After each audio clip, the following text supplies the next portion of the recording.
The governor has until tomorrow at midnight to decide on any further prison closures. North Country state lawmakers tell 7 News reporter Gage Kilborn that more closures would be a bad move.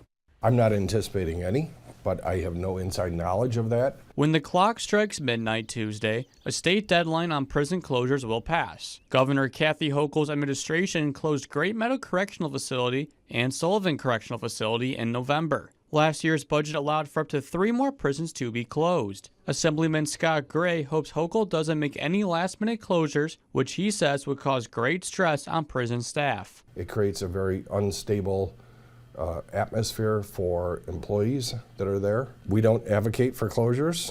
We advocate for everything that prevents them from closures. State Senator Mark Walczyk agrees with Gray, saying in a statement, quote, "If the executive is looking to scale back on spending, there are plenty of bloated and wasteful programs that deserve to be on the chopping block. This is not the time to further jeopardize public safety," end quote. Gray says he has been spending extra time advocating for the facilities. I think we really have done a great job in terms of, keeping the attributes of our facilities out in the front. We have good staffing levels. We also have, our incarcerated population is pretty full in our facilities. So all of our facilities are running really well. If no closures are announced this year, the next year's budget will determine whether more closures are possible in 2025. The new fiscal year begins in April. Gage Kilborn, 7 News.